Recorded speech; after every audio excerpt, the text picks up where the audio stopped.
คือเงียบสงบสงวนเถอะเนาะพี่น้องเอ้ยอ่าบรรยากาศยามบ่ายๆพี่น้องเอ้ยทางบาบุญสารวันเดินทางขึ้นมาฮอดแล้วเซโปนหรือว่าบ้านของน้องป๊อปพี่น้องเอ้ยเนาะ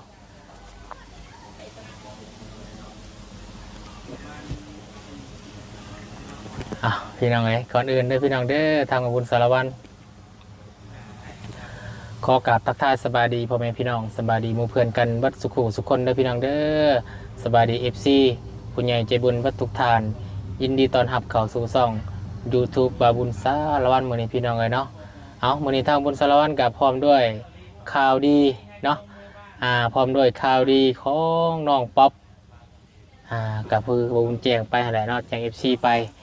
ว่าทางบุญมีทางพ่อบุญชูอยู่ทางฮ่องกงเนาะเพิ่นก็ได้ฝากขึ้นมาให้ทางบุญเป็นสะพานบุญให้ซอยเหลือ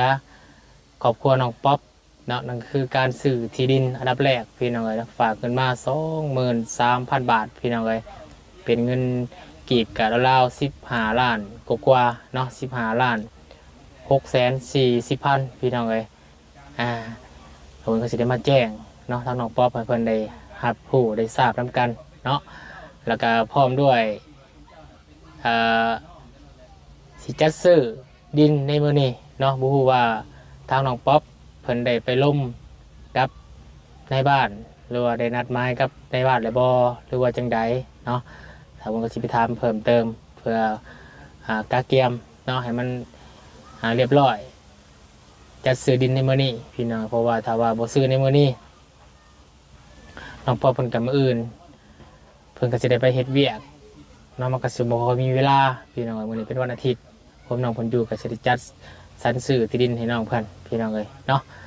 ก่อนอื่นทางบุญเองก็ต้องขอบุญคุณขอมขอบใจเด้อทางพ่อบุญชูเนาะอยู่ทางฮ่องกงเนาะหมอกับบุญเป็นสะพานบุญให้เด้อเนาะทางบุญก็สิได้มาแจ้งเนาะนี่โอ้นี่มุกดีใจน้ำน้องเพิ่นหลายๆพี่น้องเอ้ยสิได้ดินเป็นของตนเองแล้วเนาะ เรื่องเอกสารกับทางบุญก็สิได้ไปหาทำในบ้านเติมถ้าว่ามีใบซื้อขายเนาะใบซื้อขายใบมอบกรรมสิทธิ์เนาะถ้าว่าคนบ่มีก็จะได้เอาไปซื้ออยู่ในเมืองพี่น้องเนาะพวกแหละทางชายแดนเวียดนามซื้อรอบก่อนก็ไปซื้ออยู่พุ่นพี่น้องเนาะมีกันจะมีอยู่แต่ว่าทางในบ้านมีก็แห่งดีเนาะไปเดี๋ยวพี่น้องไปท่าทำกันเนาะทางน้องป๊อปพี่น้องว่าประเทศยังอยู่เนาะไปครับไปโซนทำการพี่น้องไปตัดภาพมาทางนี้กะโอ้พี่น้องทางร้านเจ้าของดินเนาะเพื่อนอาจจะปรับที่ดินกวดขึ้นมาหอบพี่เนาะเพราะว่ามีเดินเฮือนเดินซานของเราอยู่หันพี่น้องส่วนทางน้องป๊อปนี่กะผ้าซาวคุณซาวนี่กะคือว่าน่าจะบอลจุดวุ้นยืนกกดูเนาะจากนี้ไปน่าจะหอดพูดแหละเฮือนนาบาวของน้องป๊อปพูดแหละเนาะขางเฮือนนาบาวของน้องป๊อปน่าจะได้อยู่20 เมตรแล้วก็ไปพุ่นอีกเนาะก็สิได้กว้างเติบพี่น้องแต่ว่านี่แหละพวกต้นหมกต้นไม้เนาะเราได้เอาควรเอาออกไปแล้วก็พ่นนี่แหละพี่น้องเนาะต้องให้รถแท็กเตอร์เนาะมาปรับพี่น้องส่วนเรื่องสิปรับนั่นเนาะเราก็ต้องมาวนคิดว่าต้องให้มีงบครบเบิดซะก่อนเนาะหลังจากซื้อดินไปเสียงบประมาณเท่าไหร่นำมาบนแล้วก็นำทีมงานมารวบรวมกันยังเหลือเท่าไหร่เนาะแล้วก็สิได้เก็บงบไว้เพื่อเปิดสมทบเนาะเพื่อทางผู้ใหญ่ใจบุญอยากจะซอยน้องป๊อปเข้ามาเพิ่มเรื่องเฮือนเรื่องซานไว้ง่ายก็อยากได้งบประมาณครบจำนวนก่อนที่จะสร้างเฮือนหลังหนึ่งได้เฮาจังคอยปรับที่ดินพี่น้องคิดว่าได้เนาะถ้าว่าเฮายังบ่มีงบครบถ้าเฮาสิมาปรับเฮาก็ต้องมั่งเฮือนครัวออกก้อนพี่น้องปรับเนาะหรือว่าพี่น้องคิดว่าจังไดพี่น้องเนาะ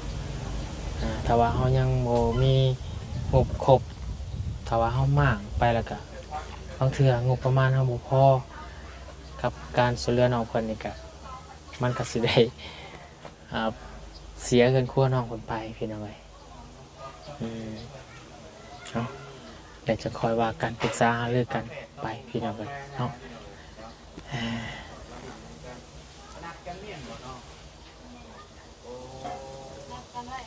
คือว่าเมื่อนี้น้องทางน้องป๊อปเพิ่นน่าจะมีแขกหรือว่ามีหมู่มีคู่มาเล่นนำพี่น้องเอ้ยเนาะเดี๋ยวจังเบิ่งนำกันอีกเทื่อหนึ่งพี่น้องตอนในทางอาจารย์ลาวกำลังเข้าไปสัมภาษณ์อยู่เนาะ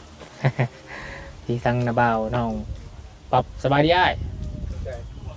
ใช่ไม่ใช่ไม่ได้ดีบาทนี่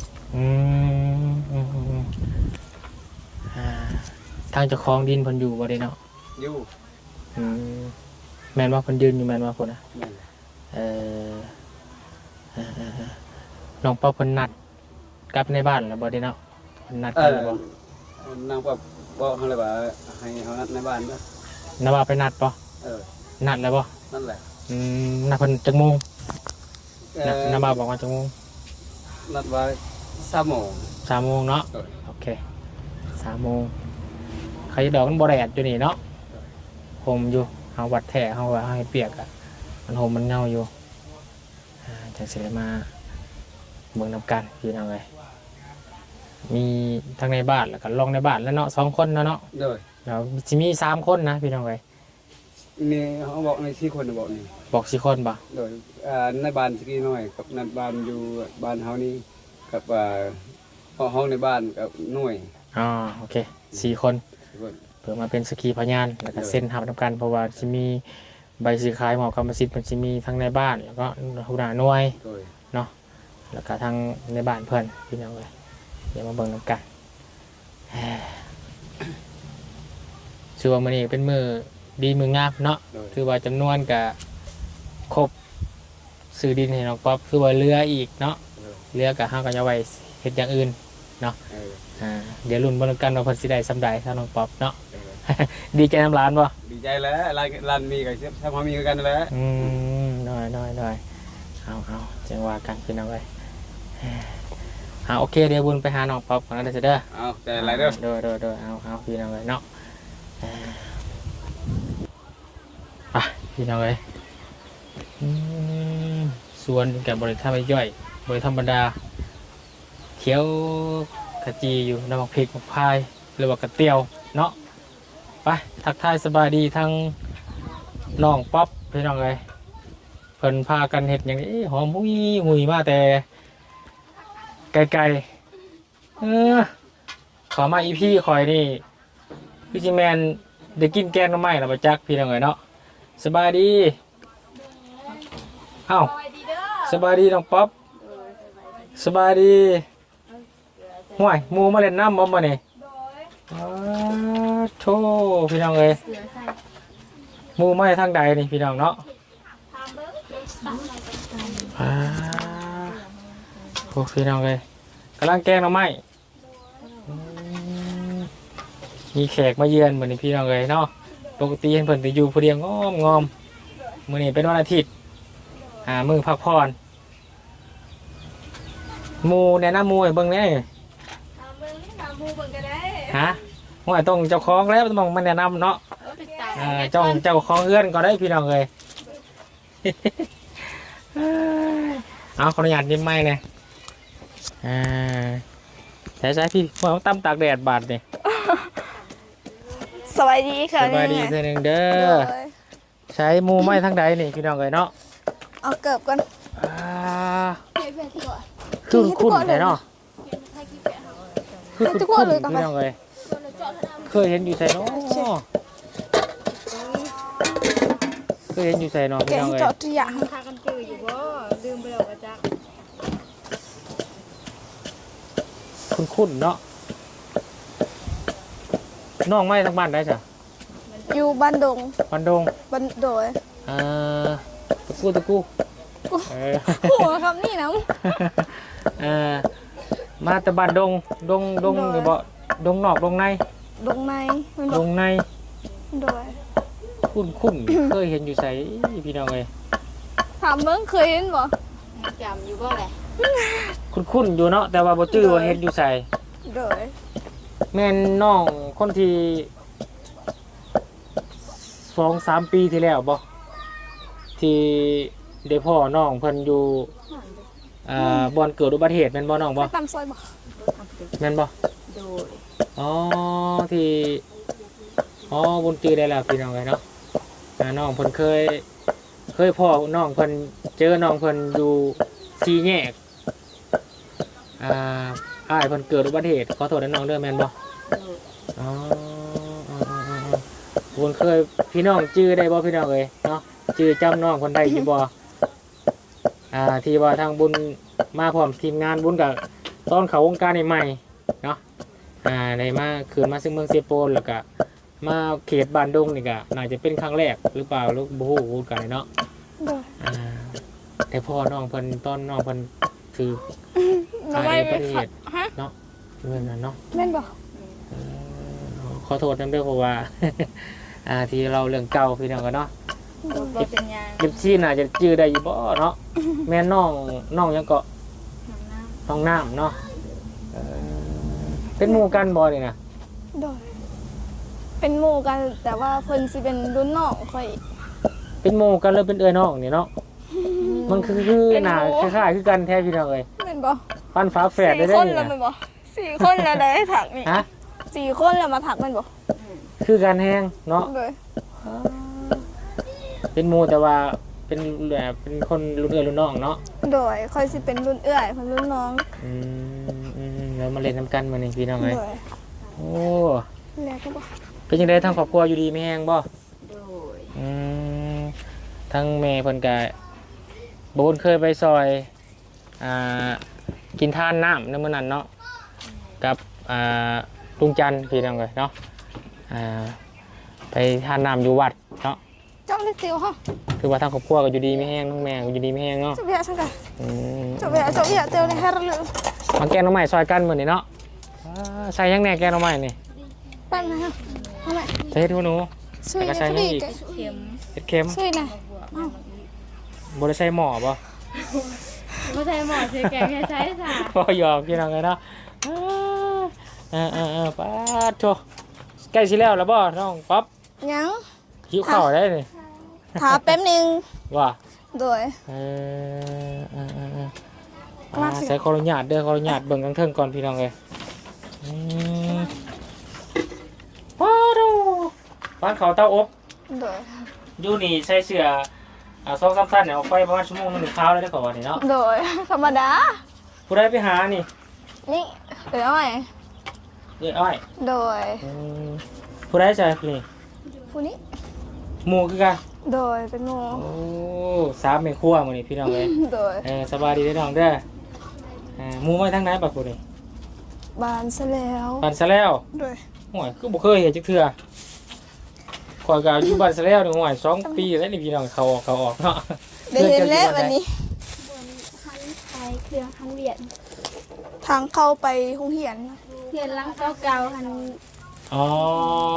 เพื่อนหลังใหญ่เป็นเพื่อนหลังพ่อเพื่อนหลังใหม่ๆเพื่อนพ่อ อ๋อ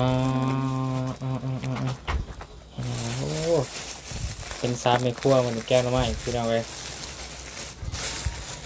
เจาะ ปลาแดกซื้อบ่นี่ โดย ไปลงฝีมือรวมด้วยช่วยกัน โดย แกงหน่อไม้ใส่หม้อเนาะ โดยเอามาใส่หมอแล้วสิใส่ยัง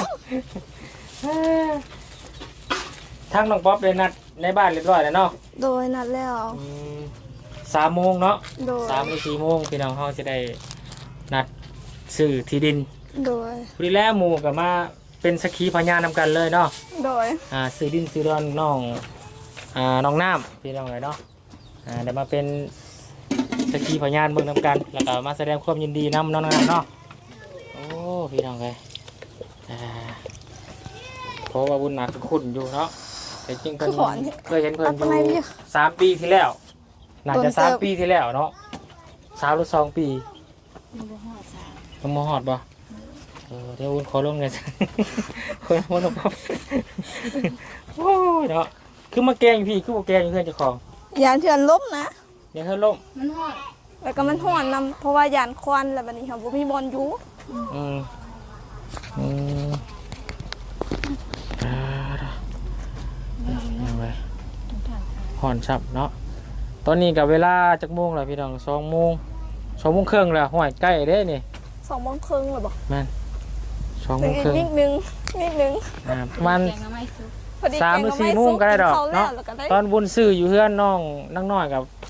ทางในบ้านเพิ่นมาเฮ็ดเวียกให้ก็ประมาณ5 โมงพุ่นได้ทุกค่ำแม่น จังเขามาแจงคำเด้ เพราะว่าเพิ่นข้าวเวียกในมื้อนั้นที่บุญซื้อน้องน้อยเพิ่นนะทั้งเจ้าของดินก็นัดแล้วเนาะ นั่นแล้ว พ่อแท้ก็คือพี่น้องกันลีได้เนาะคือแห้งคือแห้งอีหลี นี่คือดิ ใช้บึงอยู่ใกล้กันเบิ่งหาน้องน้ำไปอยู่น้องน้ำไปอยู่กลางก็ได้อยู่วันนี้ หาพี่น้องเบิ่งนำกัน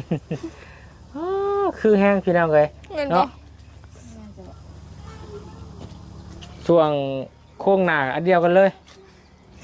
น้องน้ำจักปีกะ16เนาะเดี๋ยวพ่อ ฮอด17แล้ว 37แล้วเนาะพากันอยู่กันจะคนเสมอนี่ คือตัวแม่2 คน อยู่กัน2 คนเนาะตะกี้มีอ้ายเนาะอ้ายเป็น เอาลูกเอาเมียเขาเจ้าก็อยู่เรือนเขาเจ้าเราก็อยู่เรือนเราเรือนไฟเรือนมันบ่ได้อยู่กัน ทั้งน้องนี่พี่คือกันบอกกับน้องป๊อปแบบว่าเจ้าเอาสวัสดิ์อยู่คือยังเจ้าเอาผัวบางทีอยู่ผัวบ่ บ่คือ บ่คือเนาะน้องนี่เป็นคนผู้ไทยเนาะ โดย แต่ว่าที่ตาน้องภาษาครัวก็ต้องเอาคอยงานเอาผัวมาอยู่นำแม่เนาะ มาอยู่กับแม่ก็ได้มาอยู่กับผัวก็ได้ แล้วแต่เนาะ แต่เราความสะดวก ในความสะดวกหอย สลายเขาจะสิเอาผัวมาอยู่นำ คือน้องป๊อปเนี่ยบ่คือคนบ่ขออนุญาตคือบ่คือเราเทิงเนาะคือคนผู้ไทยพุ่นเนาะคล้ายๆแบบคือคนลาวธรรมดาเราผู้ไทยหั่นนะพี่น้องเลยเนาะเพราะว่าคำเว้าน้องก็คือกัน โมเมนตี้ขนาดเบาน้ำมูกก็ยังลงลืมอยู่ เอาพี่น้องเลยพาพ่อสามีครัวมื้อนี้เด้อพี่น้องเด้อ โดย มาเป็นสักขีพยานแล้วก็แสดงความยินดีกับน้องป๊อปเพิ่น โดย ดีใจบ่มื้อนี้ ดีใจแต่ก็ดีใจแหง สิดีใจไปกว่านั้นทางบุญกับฮู้แล้วบ่มีทางบุญมีผู้ใหญ่เพิ่นซอยเข้ามาฮู้แล้วบ่ ยังเนาะน้ำบุญสารวัตรนี่มีทางพ่อบุญชูเด้อ โดย พ่อบุญชูเพิ่นอยู่ทางฮ่องกง โดย เพิ่นได้โอนเงินมาให้ทางมาบุญเป็นสะพานบุญให้พ่อเพิ่นจากซอยน้องป๊อป โดย ซื้อที่ดิน โดยก็ต้องขอบใจอ้ายเขาเลยล่ะ จำนวนเงินเพิ่นโอนมากะเป็นเงินบาทกะ 23,000 บาท โดย ถ้าเป็นเงินกีบกะตกอยู่ราวๆ15 ล้านกว่า โดย 15 ล้าน640,000เด้อ โดย เฉพาะน้ำมาบุญเนาะ โดย คือว่าค่าซื้อที่ดินนี่อาจจะเหลือ โดย เนาะเหลือแล้วเฮาเก็บไว้ โดย ใส่ สื่อ อย่างอื่น โดย เนาะ โดย ซื้อเสาเฮือนบ่หรือว่าซื้อไม้ซื้อตอกนี่แหละ โดย แต่มามันก็ยังบ่พอดอกพี่น้องเนาะ โดย เฮ็ดเฮือนหลังนึงแต่โอ้บ่แม่นน้อย โดยก็ต้องขอบใจอ้ายเพิ่นหลายๆอ้ายสอนขอบใจในได้บ่เพราะว่าเฮายังขอบใจยังบ่ทันได้เก่งหลายปานใด ๆเอาแบบน้องก่อน โอ น้อง เค น้องถนัดอะไรบ่ได้ก็บอก เพิ่น กัน ซื้อว่าแนวใด พอบุญสู้ พอบุญสู้บ่ แม่น ต้องขอบคุณขอบใจพอบุญสู้ไรเดอร์ โดย ที่เขาว่าแนวใดบอกว่าเป็นแล้วเขานี่ ตื่นเต้นและบาดนี้ โดยที่ส่งเงินมาให้น้อง โดย ต้องขอบคุณขอบใจอายเพิ่นหลายๆขอให้อายเพิ่นอยู่ดีมีแห้งขอให้สุขภาพแข็งแรงเด้อ โดย จับหยังเห็ดหยังก็ขอให้เป็นเงินเป็นทอง ขอให้ร่ำรวย โดย ๆก็ขอให้พระเจ้าอวยพรเด้อ โดย ขอยังบ่ทันเก่งหลาย โด เด้ ย อ โอ้สามีก็โอเคแล้วน้องน้ำเนาะ น้องไม่บอกว่าเป็นเลย บ่เป็นบ่ เคยไปถ่ายน้องน้ำมันอยู่เพื่อนเพิ่นพี่น้องอยู่บ้านผู้แหละทางเขาเมืองน้องผู้เนาะน้องเพิ่นก็สิบ่ค่อยเว้าเป็นบ่ได้เคย FC ให้ไปถ่ายอยู่เฮือนนี่แหละเห็นน้องเพิ่นตำข้าวอยู่เฮือนยังมานี่น่ะเนาะคุณก็บ่จื้อเพิ่นได้เพราะมันหลายปีเนาะเพราะว่าพ่อน้องเพิ่นก็ถูกในเรื่องที่บ่ดีหั่นแหละเนาะถือการสูญเสียทางอ้ายเพิ่นไปจักปีแหละจื้อได้บ่ 2 ปีปลายเนาะ2 ปีปลายแล้วพี่น้องเอ้ยพี่น้อง FC ยังจื้อจำน้องน้ำได้บ่น้องผู้ที่นั่งให้อยู่แคมทางที่สูญเสียทางด้านครอบครัวอ้ายชายเนาะอ้ายกกเลยบ่พุ่นน่ะ แม่ ก็ถือว่าอ้ายน้องเจ้าซุมื้อยังจักคน 6 คน 6 คนเนาะแต่ว่าสร้างครอบครัวไปแล้วเนาะก็ถือว่ายังน้องน้ำผู้เดียวเนาะถึงอยู่น้ำแม่ โดย เราจะได้กะขอแสดงความเสียใจในอีกเทื่อหนึ่งด้วยน้องน้ำเด้อสู้ๆพี่น้องเลยเนาะเบิ่งแม่ไปเลี้ยงแม่ต่อไปเนาะส่วนทางน้องป๊อปก็คือกันเนาะสู้ โดยก็ขอบใจอ้ายเพิ่น ๆเล หลาย ย มีแต่3 โมงหรือว่า3 โมงครึ่งบุญสิเข้ามาอีก โดย แล้วให้น้องป๊อปถามทางในบ้านให้ในได้มีเบอร์แล้วบ่ ก็น่าสิมีอยู่ทางนาบาวค่อย ให้ในบ้านมันโทรถามว่ามีเอกสารใบซื้อขายบ่ โดย แล้วก็ใบมอบกรรมสิทธิ์ของเพิ่นมีบ่ โดย ถ้าเพิ่นบ่มีน่ะโทรหาวุ้นเด้อ โดย สิประสานทางทีมงานให้เพิ่นไปหาซื้อมา โดย อยู่เขตชายแดนพุ่นแหละ โดย เนาะ ถ้าเบิ่งการซื้อขายนำกันเด้อ โดย จักมุ่งสิพากันเมื่อบัดนี้ จักแล้วบางทีก็อยู่ในตอนไหนกันเมื่อกัน โดยถ้าเบิ่นสิขี่ปัญญานำกันน้องป๊อปเนาะ โดย ป้าจะโอเคนะบ่าวไปก่อน โดยขอบใจเด้อ โด ข ย อให้อ้ายเดินทางปลอดภัย โดย ขอให้ โดย สุขภาพแข็งแรงเด้อขอให้พระเจ้าอวยพร จ้าโอเคสบายดี เคยเห็นในคลิปก็เลือกอยู่เนาะเพราะว่ามีอีกช่องหนึ่งคนเคยถ่ายตลอดเนาะใน YouTube หรือว่าในเพจเคยเห็นดูไปหน่อย แล้วไปเลยมาทำโดนเรา แม่นปะป้าจะโอเคเด้ออยู่ดีไหมฮะบายป้าจะโอเคพี่น้องกันเนาะทางบุญไก่สิได้ขออนุญาตจบคลิปเดินทางไปเบิ่งเวียกทางอื่นต่อพี่น้องกันเนาะไปเบิ่งเรื่องเอกสารเนาะมากาเกียมเรื่องสื่อที่ดินเนาะให้กับน้องป๊อปเพิ่นพี่น้องกันเนาะผู้สิแทกประมาณเท่าไหร่เนาะเดี๋ยวจังเบิ่งนำกันอีกตัวจริงอีกเทื่อหนึงเด้อพี่น้องเด้อเนาะมื้อนี้ก็เพิ่นก็มีหมู่มาเล่นน้ำเนาะก็ถือว่าดีไปอีกอย่างหนึ่งเนาะน้องเพิ่นก็มีหมู่มีครูมาเล่นน้ำเพราะว่าน้องเพิ่นก็บ่ค่อยมีหมู่มาเล่นน้ำจักเทื่อว่าซั่นเนาะบ่ค่อยมีหมู่หลายปานใดเนาะรุ่นหมู่ด้วยกันเพิ่นก็สร้างครอบครัวเพิ่นแล้วเนาะก็มีหมู่รุ่นน้องเพิ่นก็คือน้องน้ำผู้นี้เนาะพี่น้องเอ้ยเนาะอยู่ทางพุ่นแหละทางในเขตบ้านทางดงในบ่พี่น้องเอ้ยเนาะแล้วเพิ่นก็จื้อน้องเพิ่นได้แล้วตะกี้คุ้นๆอยู่เนาะเพราะว่าเคยถ่ายน้องหลายเทื่อเติบอยู่2 ปีที่แล้วนี่แหละเนาะเพราะว่าพ่อเพิ่นเกิดอุบัติเหตุอยู่บ้านดงนั่นแหละอ้ายเพิ่นเสียชีวิตเนาะรถชนเลยเฮาก็ได้ไปกินทานเนาะหรือว่าถวายน้ำนะครับทางวัดทางว่าแล้วกินทานอ้ายเพิ่นเพิ่นเป็นหมู่กันกับน้องป๊อปเองพี่น้องเนาะจังได๋ทางคนเองก็ขอขอบคุณขอบใจเนาะทางพอบุญชูเนาะอยู่ทางฮ่องกงคอยพออยู่ดีไม่แห้งให้สุขกายสบายใจเด้อปราศจากโรคภัยไข้เจ็บทั้งปวงอยู่ดีไม่แห้งพี่น้องเนาะสบายดี